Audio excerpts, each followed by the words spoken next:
Welcome, everyone. This is the very first time I'll be discussing Star Trek Strange New Worlds, and as this is the premiere of a brand new Star Trek series, I want to do something a little different. So if you guys have seen this, have your own opinions, I would very much appreciate if you could go ahead and leave those in the comments below before watching the video. Obviously, after watching the video, any further comments, but I want to know what you guys think right off the bat without having any interference or any swaying from my opinions, my breakdown, anything like that. So go ahead, leave your thoughts in the comments below, then finish off the video and we can discuss what we all think about this brand new Star Trek series. Let's get started. Strange New Worlds Episode Review. And here we go, breaking right on into Strange New Worlds Season 1, Episode 1, also titled Strange New Worlds. And we waste absolutely no time kicking into this episode. We start off with alarms a-blaring. And I do want to mention one thing before we get into the breakdown.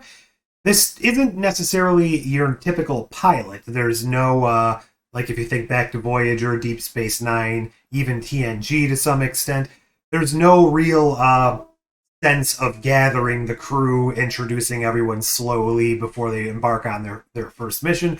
We're just right in things. So we start off, there's alarms blaring, we're trying to figure out what's going on, and it turns out we are on an alien planet.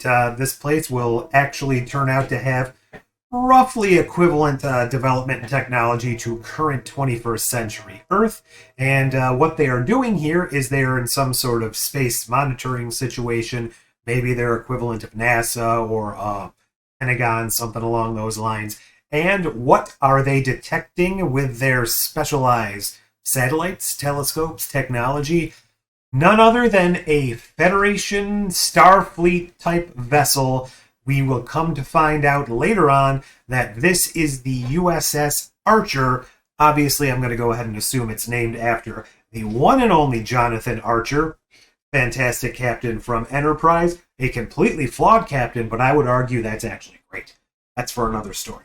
Anyways, they now have definitive proof there is extraterrestrial, I don't want to say intelligence, but I guess this would basically imply intelligence, extraterrestrial life forms on a ship visiting their planet. Bum, bum, bum. Then we cut back to our planet Earth in a very, very Montana wintry scene here. Bear Creek, Montana. We will find out this is where Captain Christopher Pike is currently residing. And very snowy scene. It's very reminiscent to me, obviously the snow part isn't, of Star Trek Generations, where when Picard went into the Nexus to rescue Kirk, he encountered Kirk in some sort of ranchy cabin type place, cooking breakfast for a lover we never saw on screen.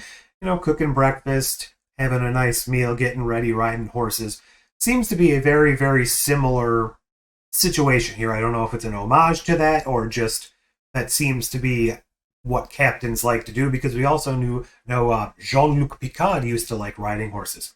Didn't see any mention of that in Star Trek Picard's 2 seasons so far, but in TNG, he did enjoy riding those ponies sometimes. Anyways, it appears that Pike has been kind of hole up in this place since the Enterprise came back to Earth for some routine repairs. He's just hooked up with this other captain. She was in bed earlier while he was making breakfast. She comes out and mentions, "Why are you watching this movie again?" And it actually happens to be a very, very classic film from way back in the day the Earth stood still, the original, not the Keanu Reeves. And in a probably not shocking manner, this is kind of paralleling the entire story we're going to see with this episode. So they have a little conversation. She's basically saying, you know, I'm going back to captain my ship. I'll be back in a few months. It'll be great if we can meet up again because I like you, but I really hope you're not here because you definitely deserve to be out there among the stars, captaining your own ship. Obviously here Pike is dealing with the situations in Star Trek Discovery, which we will have some references to in this episode. Not a ton, but it will be brought up. And he's dealing with seeing his future over in that show. He ends up going out on his ranch. His communicator had been ringing off the hook all morning. It's referred to at one point as your phone keeps ringing. Don't have a huge problem with that. I guess it's kind of a popular colloquialism that might pass down through the generations because, things like that do happen. So I'm not horribly against that. He's out riding the horses, and then, I almost said Pike. Nope, this is April, Robert April, the original very first captain of not the NX-01, not the very first Enterprise ever, but the first captain of our current version of the Enterprise, which is currently captained by Pike and will eventually be captained by Kirk. So he has come to find out why Pike is not answering his communicator, because he needs him to get back in the saddle. He needs him to get up there and go lead a rescue mission for the original number one, who was off on a first contact mission and has since gone missing. Obviously, you can probably put two and two together.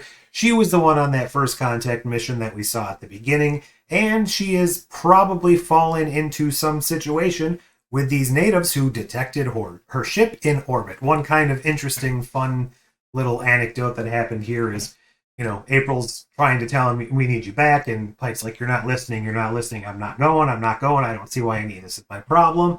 And then he says, Bob, he calls Robert April Bob because they served together, you don't want me on that ship. And then April says something along the lines of, I think you're confusing me for yourself. You don't want you on that ship. So they do develop a nice rapport right off the bat.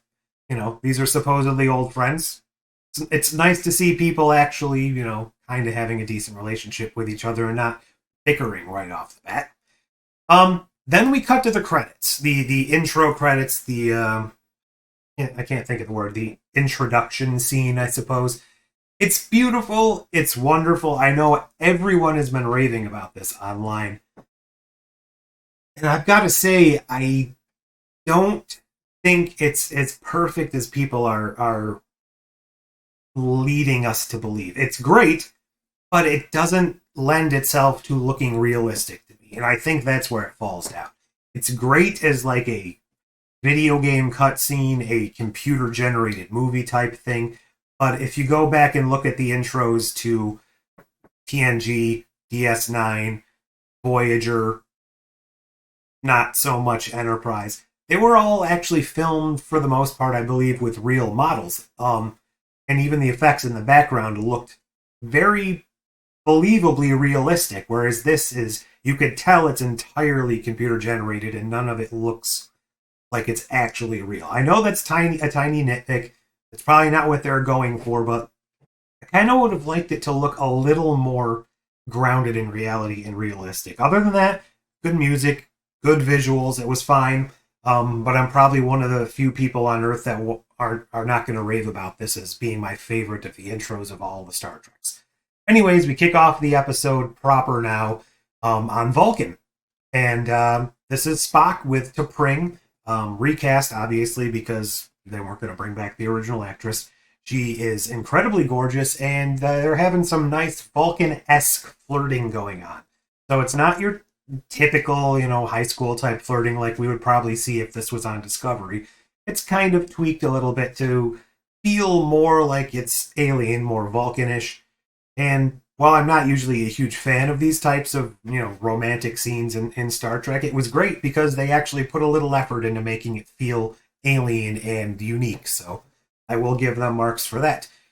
Basically, they go back and forth a little bit. She ends up proposing to him because, as we know in the original series, they were engaged. That was kind of the whole crux of the episode Amok Time. So obviously, we know where things are leading. And they go back to their, I don't know if it's their house together. They go back to a bedroom together, I guess I should say. And right before things are about to get Ponfari, because they are not in Ponfar. I don't know what they're actually planning to do. Maybe they were going to do some really aggressive mind melding or something. But right before they could actually get around to any of that, Christopher freaking Pike calls up and Spock blocks him. Spock blocks her. Spock blocks, Pike blocks, whatever you want to call it. I just wanted to say Spock blocks. And he's like, are you naked, Spock? And he's like, no. And then T'Pring yells out, he was about to be. So, that is what it is. And they end up saying, well, Una's been captured. That was number one, and we need to go rescue her. So he's like, all right, I'll meet you back on the ship. And then she's like, well, you probably should have talked to me about that first, but whatever, don't let it happen again. Then he takes off, and the next scene we see is Pike on a shuttle, freshly shaven, flying up to the Enterprise in a scene that's fairly reminiscent to similar scenes we've seen before where the captain is approaching the ship and they have some nice beauty shots of it and whatnot. It was fine. Turns out the name of this shuttle is the Stamets. Now, as you may or may not remember, Stamets was the engineer from the Discovery who, for all rights, is listed as dead. So, my theory in my head is this is a shuttle for the Enterprise. Perhaps. I actually don't know if it is. Maybe Pike, in a move to kind of off the books commemorate some of these heroes to the Federation who are their sacrifices will never be known to history, has ceremonially named some of the shuttles after those crew members, so at least they get some off the books recognition. I don't know. I'm just going with that because it seems like it might be a fitting tribute from somebody like Pike who actually cared about these people for the half of a season he was commanding. That's my take on that. So then we see this nice beauty shot of the Enterprise from the front, then from the rear, and then he beams aboard. Something that doesn't really make sense to me here is how did Spock beat him to the Enterprise? Pike was in Montana. Was it Montana? I think it was Montana. And doesn't really matter. He was on Earth, and the ship was above Earth in dock. And Spock was on Vulcan. So Spock got all the way to Earth while Pike was shaving that huge-ass beard, and that's what took him so long. I'm not sure what's going on with the time frame here. But moving on, he mentions that the ship's going to leave early. It was supposed to be in dock for another week, and they're going to have to leave without a couple of crew members, particularly Kirk. That's right, Pike had requested Kirk join him on the Enterprise. Put a pin in that because that will come up later. Oh, yes it will. Okay, now we've got this great beauty shot of the bridge, the newly designed bridge. I think it's even more refit from when we saw it in Discovery, which probably is why they were saying this whole thing about the ship was being in dock for repairs, for maintenance, because they redid the design, they redid the dressing, they redid the whole layout of it. So we get this nice new beauty shot of the bridge. The chair looks kind of cool. I'm not really too sad that it doesn't look exactly like it did in the original Star Trek. I obviously understand they have to update it. They have to make it look more, modern technology than they could have done in the 1960s. The only thing that's a little off to me is it seems like the layout of the back panels isn't quite right, and some of the extra dark parts of the ship just seem, I know it's an aesthetic choice, but I feel like there shouldn't be very much darkness on the bridge. A lot of black spots. But just nitpicking, it looks pretty beautiful. Probably the best bridge we've seen in any iteration of Star Trek since they've come back in 2009, because I wasn't a big fan of the 2009 bridges. It was too white. But here I am complaining about the black on this one, so whatever. So we find out here, and I'm not going to talk about it because it happens several times throughout the episode, Pike is having these hallucinations back to his possible future, although we know it is his actual future from Discovery, what happens in about a decade where he gets horribly messed up in that radiation accident. So he's kind of dealing with that. Obviously, that's why he was hiding out on Earth, because he was trying to figure out, can I still be a captain, or should I hide from this situation? That's kind of the struggle that he's going through in the background of this episode. So a little more talk about Discovery, I should say. Spock talks about Michael Burnham. I'm hoping they address it here in the pilot, and that's pretty much all we ever discuss of it, because it's supposed to be this highly classified thing. Nobody's supposed to know about it. Obviously, Spock and Pike. And I'm just going to call him Spike probably because why not? When Spock and Pike talk together, they're Spike. And they know about it, so maybe they'll address it, but I really hope not. I really hope they don't keep bringing that up. I was half expecting Spock to be hallucinating Michael Burnham half this season, so really hope that doesn't happen. Spock gives him a bit of a pep talk. It was interesting, and then they go back to work. Oh, one thing I did want to mention is Pike's quarters here are freaking huge. I mean, you're not even seeing most of it, but they're freaking huge. Also, this has been bugging me ever since Discovery started doing this. Why do they have freaking fireplaces on spaceships? Now, maybe there's a rational explanation for that, like they're not real fire, they're holographic, whatever. If they're really fire, that seems like the most ridiculously stupid thing you could do. You're in a pressurized freaking tube in a vacuum and you've got fires all over? Come on, son. Rant over. Then we arrive at this planet. It's called Kylie 279, obviously an M-class planet, otherwise everyone would be dead down there. And time to go to work. So, they figure out the Archer, had a crew of 3. Kind of interesting because it kind of seems like a fairly large ship, but nitpicking time, it was a good-looking ship, even though it had 1 nacelle. And they're missing. There's no sign of them. There's no life signs on the ship. There's no dead bodies on the ship. So clearly they've gone to the surface of the planet. And now that the Enterprise has these newly retrofitted sensors, they figure out something's wrong. They detect warp signatures, but not warp engines. They figure out this is a roughly equivalent 21st century Earth people, and there's no possible way they have warp technology. Naturally, it's not a warp engine. Spock concludes it's a warp bomb. So basically, they've developed a warp bomb before they've developed warp travel. And in the history of all first contacts, in the history of all known peoples that have developed warp technology, that has never happened before as far as our characters know. And that is not impossible, but it's pretty improbable, according to Spock.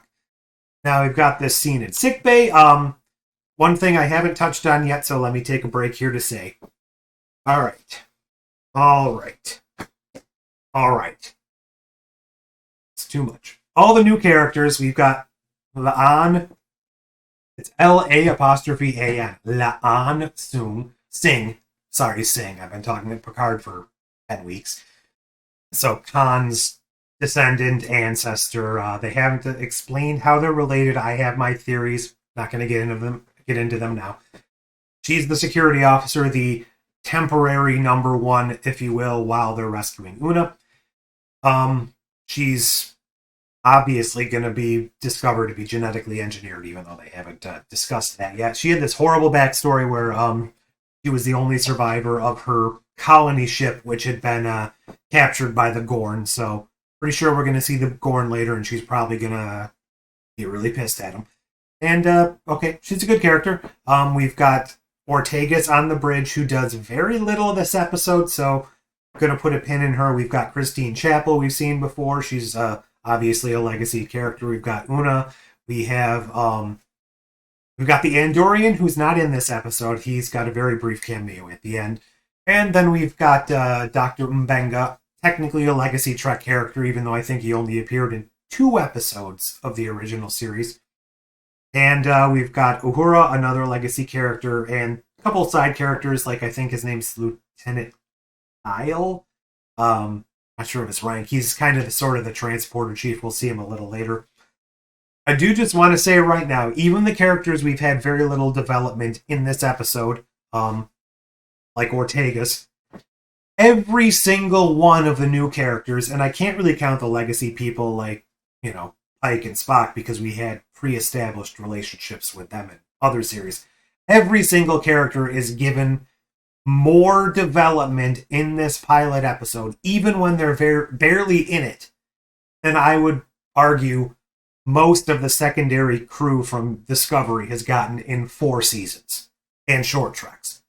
So just from that standpoint, we're already getting to know and learn most of our main and supporting characters. And even if they're going to turn out to be people we don't like, and right now I'm telling you, I like most of them except maybe Ortegas because I haven't had much to do with her yet. Even if they turn out to be people we dislike or are rooting against, they've got personality, story, and we're already getting to know them. So, right off the bat, first episode, that is a huge improvement from basically any of the new Trek, because even Picard didn't really establish their new characters that well. So they go to sick bay. Turns out Christine Chapel, not in Starfleet, she's a civilian assigned to the ship doing genetic research, epigenetic research. She has the ability to do that classic Trek trope of kind of transforming them into whatever alien race they're going to visit. Cool, turns them into them. They have this little scene where they program the transporters with modern clothing for these people, and as they beam down, the modern clothes are materialized with them inside the clothes. Played for laughs a little bit because Spock shows up in shorts. Haha, I guess it's the fashion there. Mike makes a little quip like, why do we always beam down to alleys? Because, obviously it's a trope as well. Then we find out that there are two warring factions in this world. Not really open war. They're two politically opposed people. Now, obviously, this is a very, very blatant allegory for current day politics, especially in the United States. Two political sides don't agree. They show some footage where they're clashing. The seditionists, something along those lines, are claiming that the government has a secret mass weapon. Obviously, the government is saying no. What I find funny here is they are correct. The government does have a secret bomb. Whether or not they're keeping it secret for a reason remains to be seen. They are telling the truth. So nobody's lying except the government, and maybe they have a good reason for that. So then we've got this scene here where they kind of play a little game. Spock does the nerve pinch. They beam these guys up to the ship. Whatever, the sedatives don't work. This guy escapes sickbay. They have this little chase scene. He escapes into the turbo lift, and Uhura gets her moment to shine by basically saying, talking to the guy. Just having a conversation with him. She's researched the culture, probably through listening to some broadcasts and whatnot. Has a conversation with him about the local sports on its planet, and calms him down long enough for Nurse Chapel to sneak up when the turbo lift opens and hypo spray him. Jeez, it's been so long since I've had to use some of these Trek terms, I'm kind of forgetting what they're called. And that's kind of a good thing, because it turns out Spock's genetics are incompatible with the whole situation, so they need more actual living genetic material to kind of recombinate his genetic code or whatever the hell they're doing. Tech science stuff. And there's this really cool scene where Kyle, the transporter chief, they're like, well, we need you to beam down this new stuff for Spock to take. And he's like, that's not how transporters work. And like one of the two lines Ortegas gets is make it work that way. So he does whatever he does, and he manages to pinpoint transport some sort of I almost said retinal, completely different location, a retinal something or other into Spock's eye to allow it to change into the correct whatever for the retinal scanner to allow him access to the building, which is where the bomb and the crew of the Archer are being held. Just in time, it works out perfectly. Kyle is apparently a miracle worker as well, so I guess the Enterprise is in good hands now. For the next 5 years until whenever the hell Scotty comes on board. And now we find Una, who we haven't seen any of this episode. She was doing the voiceover at the beginning, and now she is in this prison. One thing I do like throughout the episode, they were very, very good to incorporate this quasi-alien writing. I'm assuming they didn't actually come up with a real alien language as far as like Klingon and whatnot, but they were very, very good at incorporating all throughout the scenes, in the background, in the foreground, everywhere, alien writing and iconography. they weren't just doing the easy thing of making everything in English. So kudos for that. The set decorators, whoever did that, is a lot of extra work that I think paid off.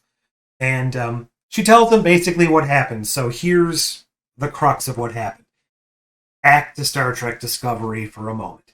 So the battle, or whatever you want to call it, in Star Trek Discovery, where they had to escape to the future. Don't get me started on that, because it made absolutely no sense why they had to go to the future. But they did, and I'm glad they did, because they got out of our way. That was, there were so many warp drives, and they were like, I don't know, a light year away from this planet they're trying to claim now, something along those lines. And through the primitive 21st century technology, they were able to get so many readings about the warp drives of all the various ships, Klingons, humans, whoever else was there, the woman that liked ice cream that was friends with Tilly, all those people, all of their warp drives. They were able to, through their telemetry of the telescopes, reverse engineer matter and antimatter reactions.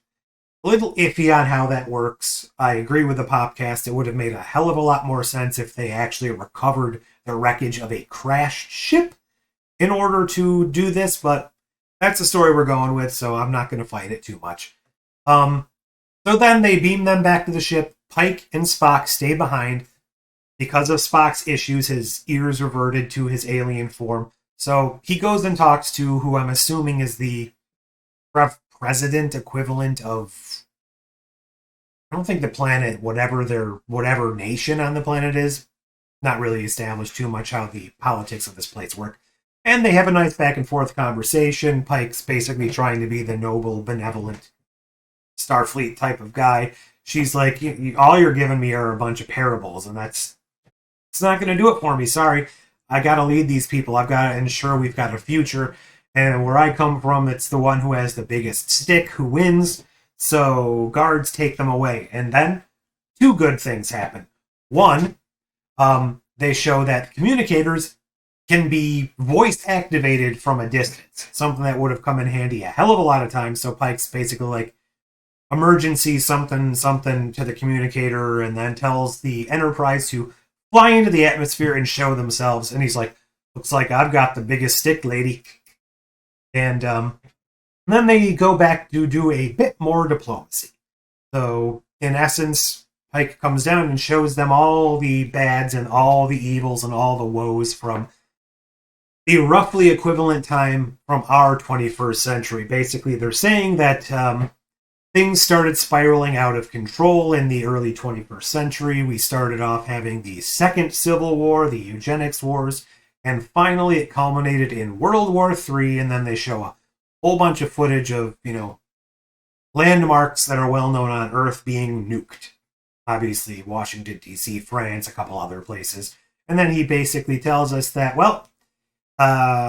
600,000 species of plants and animals were destroyed in this cataclysm, and 30% of Earth's population was killed almost instantaneously. If they want to keep screwing around the way they are, this is their future. So it's up to them. They could keep screwing around, or they could join the Federation and try to work on bettering themselves. And he leaves it at that. They kind of never really resolve the fact if they're going to. Obviously, that would have been a little too clean and easily wrapped up in a 50-minute episode. But we do see that the planet is obviously changed. They're learning about the Starfleet ships in school. We see some religious activities that are kind of seeming to worship the ship.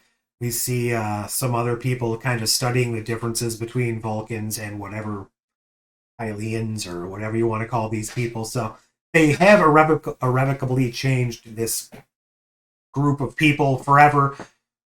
Remains to be seen if that's going to have a satisfying ending as far as if they come up and join the Federation or destroy themselves, because could revisit it next season and find out they pretty much wipe themselves out. But for the time being, it looks like we have our nice prototypical Star Trek happy ending after the captain gives a nice impassioned speech. I do want to address the elephant in the room, because yes, they did show and reference the January issue I know YouTube has problems with saying some of these things, from the United States from last year. And I know a lot of people were kind of getting crazy over the fact that they were referencing that in Star Trek. I do want to point out the fact they never once claimed to take a side. They never once said one group was right, one group was wrong, which they very easily could have sat down and gave us this moral speech about how certain people were in the wrong and certain people were in the right. They actually explicitly said we were warring over competing ideas of liberty. And he kind of left it at that. Competing ideas of liberty, two sides have their own ideas. They didn't make an outright political statement about which political party is the correct one.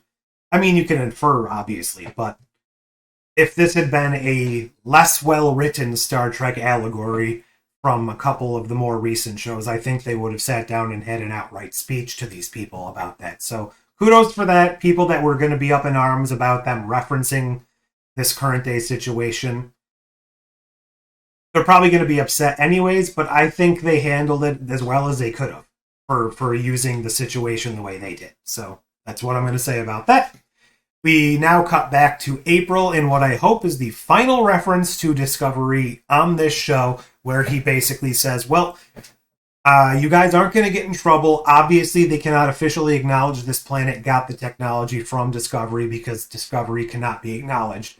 So we're going to double down and rename General Order 1 the Prime Directive and hope people actually follow it from here on out. Pike's like, yeah, Prime Directive, that's never going to catch on. And then we've got kind of a nice, sweet scene where we welcome, as I told you to put a pin in earlier, Kirk to the ship. That's right. Not James Kirk, Samuel Kirk. His brother, as seen as a mustached corpse from the original Star Trek. So obviously we know his life doesn't go all that swimmingly after this, but he's got a little while to go still. So we have a Kirk on the Enterprise. He's working under Spock, and it's not James. So obviously I don't know if you know, but they did release a couple months ago, actually, that there is going to be James Kirk in season 2. So don't know how that's going to play in yet, but we do have a Kirk on the ship going forward. So it's not going to be a Kirkless Enterprise after all. So, 3 major things that I enjoyed about this. Obviously, the storyline was more classic Trek. It felt a hell of a lot similar to, I would say, half an Orville episode and half a Stargate SG-1 episode that I've seen before. Obviously, both of those took their inspiration from Star Trek to begin with. So, very much back to a classic type of Trek storyline and format.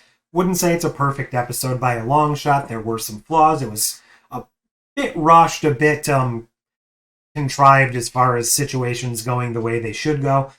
Honestly, that happened a lot of time in Star Trek. Things just kind of go the right way because of happenstance and whatnot. Not really going to nail them for that too hard. Greatest thing I liked, they pretty much had everyone on the ship acting competent. They were following orders. There was not a ton of... There was one scene where La'an's like, I don't want to do this. Are you ordering me to do it? You know, where if she had been given an order, she would have done it. There was no, but sir, I don't want to. I think this is bad. There was no crying about things. There was no, I know better. You know, it was basically following the chain of command, even if they didn't believe it, following the captain's orders because, you know, it was just kind of structured the way we expect it to be as far as a Trek show goes. No talking back, no break for feelings, none of that stuff. A couple of references for more modern words. I mentioned earlier the telephone thing. What's her name? Uhura says cool at one point, and they're all like, they kind of look at her. You know, fine. Cool's been around for a while. I could see Cool surviving. There was one more where Ortegas, I think, said the planet's giving off weird readings or something along those lines, and Spock's just like, weird readings? That's another thing. I think Spock seems to be a lot more channeling the Zachary Quinto Spock than Leonard Nimoy.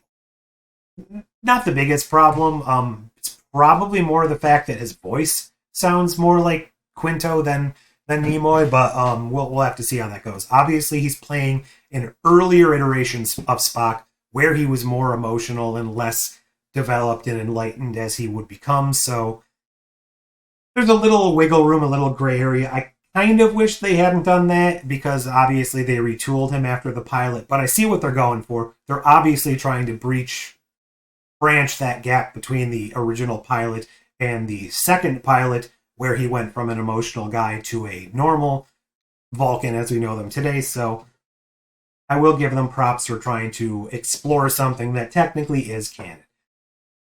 Final thoughts.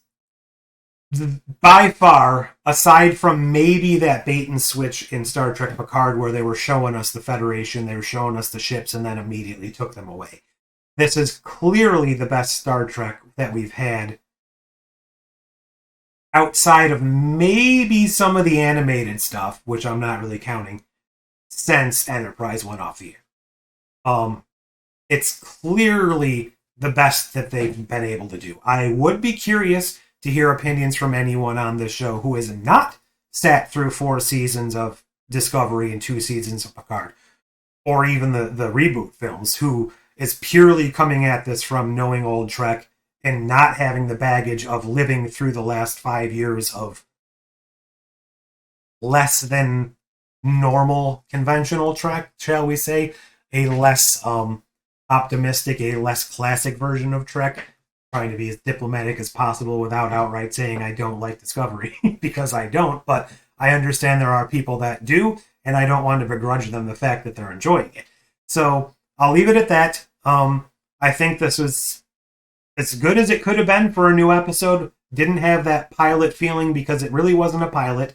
They weren't trying to prove anything with this. They already had a full season order, so right off the bat, we're starting out as strong as I could have hoped for, and I really just hope we don't go downhill from here. I was very optimistic after episode 1 of Picard this season, and we all know where that went. So if they can keep up this momentum and even improve, I think a lot of the actors are doing a great job. We might have a fantastic season ahead of us. Can't wait to hear what you guys think. Good Lord, I've been talking forever, so until next time, like, share, subscribe, all that YouTube stuff, and computer and program.